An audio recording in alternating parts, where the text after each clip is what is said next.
Hello everyone, welcome to Freedom Classes. आज की इस वीडियो में हम लोग डिस्कस करेंगे पावर प्लांट इंजीनियरिंग के क्वेश्चंस जो कि SSC, JE, DRDO, ISRO, GATE और आईईएस जैसे एग्जाम्स में जो है आए हुए हैं, पूछे गए हैं। ठीक, तो देखो ये जो वीडियो है, ये वीडियो पार्ट 3 है। पार्ट 1 एंड पार्ट 2 जो है मैं पहले ही डिस्कस कर चुका हूँ।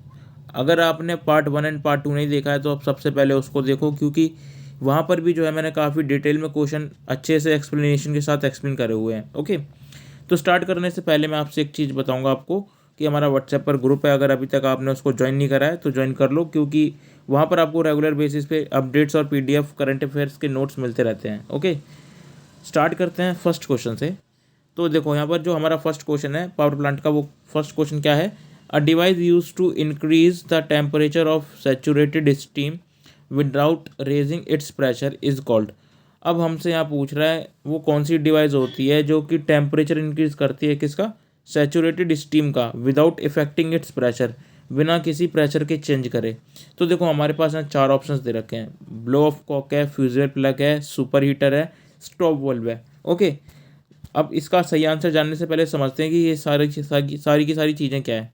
ओके, तो ये जो बिलो ऑफ कॉक है, फ्यूजल प्लग है और स्टॉप वाल्व, ये बॉयलर की क्या है? माउंटिंग्स हैं।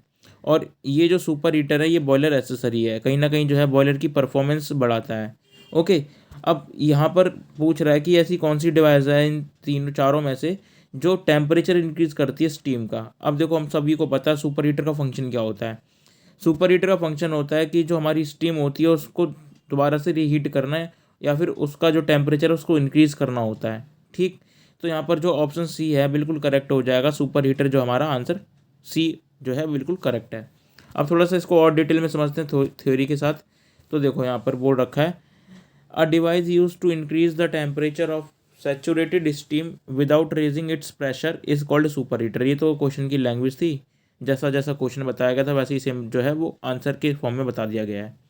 अब यहाँ पर एक पॉइंट और है, ये सुपर हीटर क्या होता है? एक बॉयलर की एसेसरी है। ठीक, ये बॉयलर की एसेसरी है। अब ये जो है टेम्परेचर कैसे इंक्रीज करता है सुपर हीटर जो है, कि टेम्परेचर जो है उसको कैसे इंक्रीज करेगा। अब देखो यहाँ पर समझते हैं इसको थोड़ा डिटेल में, और इस मेथड को हम डबल हीटिंग ऑफ स्टीम कहते हैं, ये समझ लेना। तो ये जो मेथड है इसको डबल हीटिंग ऑफ स्टीम बोलेंगे। इसका समझते हैं डबल हीटिंग ऑफ स्टीम क्या होता है, अच्छे से डिटेल में समझते हैं। ये हमारा एक बॉयलर है, एज्यूम करते हैं कि हमारे पास क्या है? बॉयलर है। इस बॉयलर के अंदर क्या होगा? वाटर होगा। ओके, वाटर होगा। अब वाटर जब इसको हम हीट करेंगे तो इसमें से क्या निकलेगी? स्टीम निकलेगी। स्टीम निकलेगी। अब मानते हैं कि जो वाटर था वो हमारा कितना 100 डिग्री सेल्सियस पे जो है अच्छे से बॉयल हो गया, और जो स्टीम मिली हमको वो 105 डिग्री पे जो हमको स्टीम मिल गई। अब ये जो स्टीम है अच्छी क्वालिटी की नहीं है अभी, खैर अब इसको थोड़ा सा इसकी क्वालिटी बढ़ानी है, मतलब इसकी परफॉर्मेंस ही बढ़ानी है। तो क्या करना पड़ेगा? इसका टेम्परेचर को इंक्रीज़ कर देंगे। अब इसका जो टेम्परेचर को इंक्रीज़ करेंगे तो हमको एक एसेसरी की ज़रूरत पड़ने वाली है, वो है सुपर हीटर। ओके, अब ये जो था मतलब वाटर से पहले स्टीम में कन्वर्ट हुआ, तो ये था हमारा फर्स्ट फेज़। ठीक है, ये बोल सकते हैं सिंगल हीटिंग था। अब सिंगल हीटिंग के बाद क्या होगा? Double heating. डबल हीटिंग कब होगा? जब ये सुपर हीटर में जाएगी। अब ये स्टीम जो है इसको हम किस में भेजेंगे? सुपर हीटर में। ओके, ये सुपर हीटर जो है ये बॉयलर के अंदर ही फिक्स होता है, अगर आपको पता हो तो। ठीक, ये बॉयलर के अंदर ही फिक्स होगा। अब ये क्या होगा? ये 105 डिग्री सेल्सियस स्टीम का टेम्परेचर था, इसको इंक्रीज़ करके अराउंड 200 डिग्री सेल्सियस के आसपास जो है इसका टेम्परेचर को इंक्रीज़ कर देगी, स्टीम के टेम्परेचर को। तो ये सुपर हीटर का फंक्शन होता है। ओके, तो आपको अच्छे से क्लियर हो गया होगा ये चीज़, और अगर कोई भी डाउट लग रहा है तो आप कमेंट करके बता सकते हैं। नेक्स्ट क्वेश्चन देखते हैं। देखो नेक्स्ट क्वेश्चन जो है वो न्यूमेरिकल आ गया। ठीक है, द इक्विवेलेंट इवेपोरेशन रेट। अब हमसे यहाँ पूछ रहा है equivalent evaporation rate KG per hour में क्या होगा? ठीक, बॉयलर का। अब यहाँ प्रोड्यूसिंग दे रखा है, मास दे रखा है, कितना प्रोड्यूस करता है? 2000 kg per hour of steam with the enthalpy content of 2426 kilojoule per KG. ये हमारी एंथैल्पी दे रखी है from feed water at temperature 40 degree. 40 degree पे फीड वाटर की जो एंथैल्पी है वो है 2426। ओके, उसके बाद liquid enthalpy 168 kilojoule per kg, and enthalpy of vaporisation of water at 100 degree Celsius 2258 kilojoule per kg. अब हमको यहाँ क्या कैलकुलेट करना है? इक्विवेलेंट इवेपोरेशन रेट कैलकुलेट करना है। देखो इसका डायरेक्ट फॉर्मूला हमको क्या करना है? सिर्फ फॉर्मूला लगाना है और उनकी वैल्यूज़ पुट करनी है। तो देखो आगे करते हैं इसको, क्वेश्चन को सॉल्व। तो हमको यहाँ मास दे रखा था, मास कितना? 2000 kg पर आवर, और एंथैल्पी कितनी थी? 2426 टेम्परेचर कितना था 40 डिग्री, 40 डिग्री पर जो थी एंथैल्पी वो थी 2426। उसके बाद फीड वाटर की अगर एंथैल्पी की बात करें तो कितनी थी 168 किलोजूल पर केजी। ओके, और अगर 100 डिग्री की सेल्सियस की बात करें, वाटर जब 100 डिग्री सेल्सियस में था तब कितनी थी उसकी एंथैल्पी, वो थी 2258 किलोजूल पर केजी।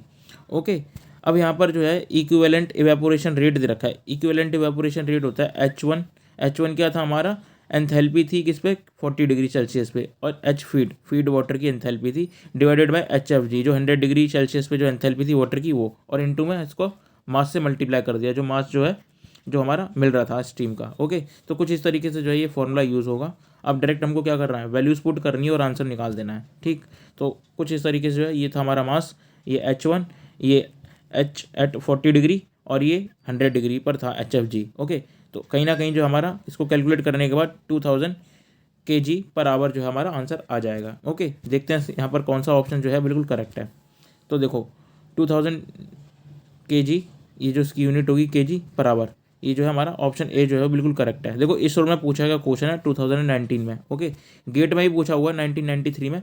ऐसा नहीं है कि क्वेश्चन अगर इस रोल में पूछा तो एक ही बार आएगा या 2 बार आएगा, गेट में पूछा तो मतलब आगे आएगा ही नहीं। क्वेश्चन जो है वो काफ़ी इंपॉर्टेंट क्वेश्चन है और हर एक एग्जाम के लिए इंपॉर्टेंट है। ओके, तो ऐसा मत करना, स्किप कर दो। ये न्यूमेरिकल क्वेश्चन जो है बहुत बहुत बार पूछे गए हैं और बहुत बहुत इंपॉर्टेंट क्वेश्चन हैं। ओके, और नेक्स्ट क्वेश्चन देखते हैं। A pump handling a liquid rises its pressure from 1 bar to 30 bar, P1 P2 दे रखा है हमको। Take the density of liquid as 990 kg per metre cube, density दे रखी है। The isentropic specific work done by the pump in kilojoule per kg. अब हमको क्या निकालना है, पंप वर्क निकालना है। सिंपल सा क्वेश्चन है, ये भी न्यूमेरिकल है। ठीक है, न्यूमेरिकल है, गेट 2011 में पूछा गया क्वेश्चन है। ओके, इसको कैलकुलेट करते हैं, देखते हैं इसका आंसर क्या आएगा। तो देखो यहाँ पर मैंने पहले से ही कर रखा है, P1 दे रखा था हमको, P1 कितना था 1 बार, P2 था 30 बार, डेंसिटी थी 990 kg per metre cube. Isentropic specific weight जो होता है उसको हम W से रिप्रेजेंट करते हैं, और इसका जो फॉर्मूला होता है del P, change in pressure divided by density. ठीक, तो ये जो है कुछ इस तरीके से आ जाएगा। इसको जब 100 से मल्टीप्लाई कर देंगे तो हमारा वर्क डन जो है हमारा आ जाएगा। ओके, तो हमारा कुछ वर्क डन जाएगा 2.93 किलोजूल पर केजी। ओके, तो ये जो हमारा बिल्कुल करेक्ट आंसर है। वर्क डन जो है हमारा आ गया, work done by the pump. Okay, तो कितना आएगा 2.93 किलोजूल पर केजी। आंसर देखते हैं कौन सा सही है यहाँ पर। तो हमारा ऑप्शन डी जो है वो बिल्कुल करेक्ट है। इसकी जो यूनिट थी वो थी किलोजूल पर केजी। ओके, तो ऑप्शन डी जो है बिल्कुल करेक्ट है। देखो सिंपल डायरेक्ट क्वेश्चन आ रहे हैं और ज़्यादा हार्ड भी नहीं है।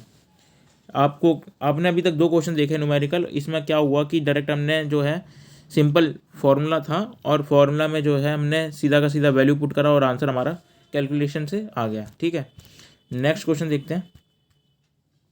इन a pulverised fuel fired large power boiler, the heat transfer from burning fuel to the burning fuel to the walls of the furnace. देखो ये क्वेश्चन जो है काफ़ी इंपॉर्टेंट क्वेश्चन है, बहुत बार अलग अलग एग्जाम में पूछा गया है। तो खैर वीजक और गेट का दे रखा है, वैसे और भी एग्जाम्स में पूछा गया क्वेश्चन है ये।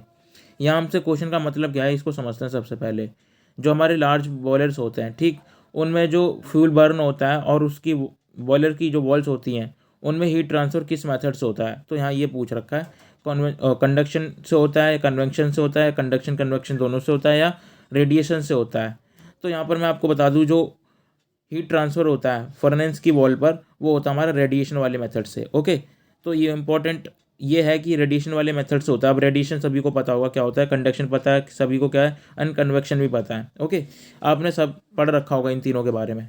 तो हमारे जो मोड्स ऑफ हीट ट्रांसफर होते हैं वो 3 होते हैं। कौन कौन से, conduction, convection and radiation. Okay, तो यहाँ पर जो पूछा था क्वेश्चन कि जो हमारा बॉयलर होता है उसकी जो वॉल्स होती हैं फर्नेस की, तो उसमें हीट ट्रांसफ़र किस मेथड से होता है, तो प्रोडिमेंटली होता है बाय रेडिएशन मेथड। तो ऑप्शन डी जो है बिल्कुल करेक्ट है।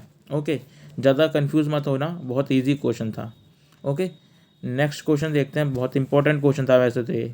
नेक्स्ट क्वेश्चन जो है वो है economiser in the boiler heats the. अब इकोनोमाइज़र जो होता है बॉयलर के अंदर वो क्या होता है, देखो इकोनोमाइज़र जो होता है वो बॉयलर के अंदर क्या करता है, वो हीट करता है किसको, फीड वाटर जो होता है हमारा। ठीक, तो हमारा जो फीड वाटर होता है उसको हीट करता है ताकि बॉयलर की जो एफिशिएंसी है वो इंक्रीज़ हो जाए। ठीक है, तो इसको थोड़ा सा देख लेते हैं, इसकी थोड़ी थ्योरी। वैसे इसका आंसर जो है ऑप्शन जो है वो ऑप्शन सी जो है बिल्कुल करेक्ट है। फीड वाटर जो है बिल्कुल करेक्ट ऑप्शन है। इसका तो थोड़ा सा हम डिटेल में समझते हैं थ्योरी को। तो यहाँ दे रखा है a common application of economiser is economizer in steam power plant is to capture the waste heat from boiler flue gases and transfer it to the boiler feed water। समझ में आ गया यहाँ तक? देखो जो फ्लू गैसेज होती हैं, flu gases को जो हम यूज़ करते हैं दोबारा से, और यूज़ कहाँ करते हैं? देखो उसको इकोनोमाइज़र में यूज़ करते हैं, इकोनोमाइज़र को हीट करने के लिए। अब इकोनोमाइज़र में क्या होता है, हमारा प्री वाटर जो हमारा जो वाटर होता है, फीड वाटर जो होता है वो जाता है वहाँ से, और जब इकोनोमाइज़र हीट होगा तो वाटर भी हीट होगा, तो इसीलिए जो है टेम्परेचर जो फीड वाटर का वो राइज कर जाता है, इंक्रीज़ कर जाता है before entering the boiler. Okay, तो यहाँ पर इकोनोमाइज़र का ये फंक्शन होता है। अब यहाँ आगे बोल रहा है this raises the temperature of the boiler feed water. बिल्कुल सिंपल सी बात जो मैंने अभी आपको समझा दी।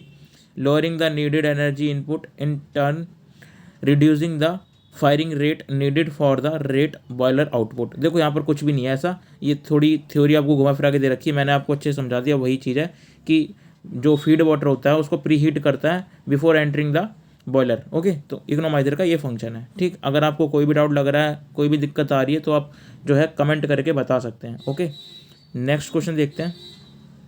डीएरेशन of feed water is carried out because it reduce. अब देखो डीएरेशन जो है वो feed water is carried out because it reduce. अब देखो जो डीएरेशन है ये मैंने आपसे पहले भी डिस्कस कर रखा था। ठीक है, अगर आपने फर्स्ट पार्ट नहीं देखा ना तो उसमें भी जो है मैंने डीएरेशन के बारे में बता रखा है, तो मैं ज़्यादा इसके बारे में डिस्कस नहीं करूँगा यहाँ पर भी। वैसे डीएरेशन जो प्रोसेस होता है उसमें हम क्या करते हैं, जो डिज़ोल्व गैसेज होती हैं जैसे ऑक्सीजन हो गया, कार्बन डाइऑक्साइड हो गया, उसको हम क्या करते हैं, उनको हम डिज़ोल्व गैसेस को बाहर निकालते हैं। ठीक है, उनको जो है उनको प्रिवेंट करते हैं कि वो जो है पानी के साथ ना जाए, क्योंकि अगर वो पानी के साथ जाएंगी तो वो जो है ट्यूब्स को क्रोड कर देंगी या वाटर को क्रोड कर देंगी, तो उससे क्या हो जाएगा कि हमारा जो कोरोजन जो है वो ज़्यादा फैलेगा और जो बॉयलर की एफिशिएंसी या परफॉर्मेंस है वो डिक्रीज़ हो जाएगी। ठीक है, तो यहाँ पर जो हमारा ऑप्शन जो बी है बिल्कुल करेक्ट हो जाएगा, कोरोजन कॉज्ड बाय ऑक्सीजन। इसीलिए हम डी एरेशन जो है इसका यूज़ करते हैं। ओके, तो यहाँ पर जो हमारा ऑप्शन बी जो है बिल्कुल करेक्ट है। इसकी थ्योरी दे रखी होगी शायद से इसमें, हाँ दे रखी है। देखो deaeration is a process to remove dissolve gases particularly oxygen. यहाँ पे कार्बन डाइऑक्साइड भी होता है, CO2 भी होता है, ये भी जो है वो कोरोजन करती है in feed water to reduce the corrosion caused by the oxygen. Okay, simple सा ये हमारी थ्योरी थी। ओके, तो ये था हमारा एक कुछ क्वेश्चन, इंपॉर्टेंट क्वेश्चन थे। ओके, नेक्स्ट क्वेश्चन देखते हैं। वाटर यहाँ पर जो दे रखा है हमको, वाटर की जो CP दे रखा है वो दे रखा है कितना, 4 kilojoule per kg kelvin. Okay, is feed a boiler at 30 degree Celsius. The enthalpy of vaporisation at atmospheric pressure in the boiler is 2400 kilojoule per kg। The steam coming from the boiler is 90% dry. What is the net heat supplied in the boilers. ठीक है, तो ये जो question है काफ़ी important question है, वैसे तो इसरो में पूछा गया क्योंकि इसलिए इंपॉर्टेंट है, ESE में पूछ रखा है, इसलिए मैं कह रहा हूँ कि इंपॉर्टेंट क्वेश्चन है, न्यूमेरिकल क्वेश्चन है, बहुत ही छोटा क्वेश्चन है। ठीक है, तो हमसे यहाँ बोल रखा है वाटर की जो CP है वो दे रखा है हमको कितना, 4 किलोजूल। उसके बाद फीड वाटर जो CP था कितने पे था, 30 डिग्री सेल्सियस पे। उसके बाद हमको फाइंड क्या करना है, what is the net heat supplied. Net heat supplied find करना है। यहाँ देखो यार क्वेश्चन जो है थोड़ा समझ लो इसकी लैंग्वेज जो है।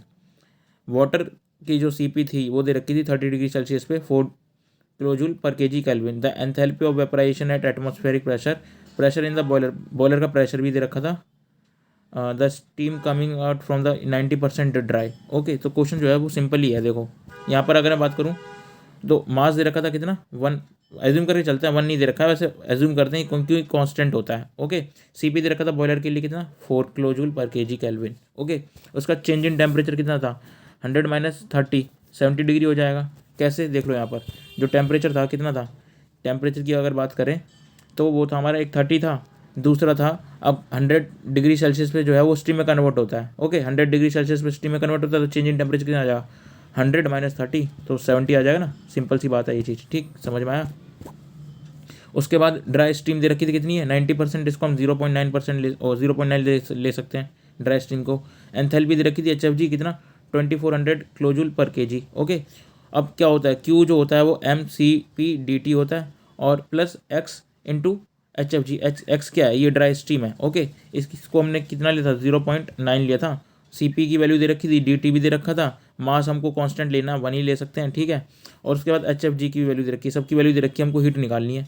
सिंपल है, डायरेक्ट हम लोग जो है इसमें वैल्यूज़ पुट करेंगे और आंसर निकाल देंगे। तो देखो यहाँ पर 4 इंटू 100 - 30 ये 70 हो जाएगा, 0.9 इंटू 20 400, और इसको जब हम सॉल्व करेंगे तो कुछ आंसर जो हमारा इस तरीके से आने वाला है 2440 किलोजूल पर केजी। ओके, तो 2440। ओके, तो कुछ ये आंसर जो हमारा आएगा। देखते हैं इसका आंसर जो है बिल्कुल करेक्ट कौन सा होगा। तो ऑप्शन सी जो है बिल्कुल करेक्ट है। ओके, तो कुछ इस तरीके से जो है हमारा क्वेश्चन होने वाला था। ये बहुत ही सिंपल क्वेश्चन था, काफ़ी इंपॉर्टेंट क्वेश्चन था। ओके, इतना भी इसमें मुश्किल नहीं थी। अगर आपको फॉर्मूले पता है, उसकी थ्योरी पता है, तो आप इजीली उसको सॉल्व कर सकते हो। ठीक, आज के लिए इतना ही बहुत है। और वीडियोस के लिए आप फ्रीडम क्लासेस को सब्सक्राइब कर सकते हैं। अगर आपको कोई भी डाउट लग रहा है तो कमेंट करके ज़रूर बताना। Thank you.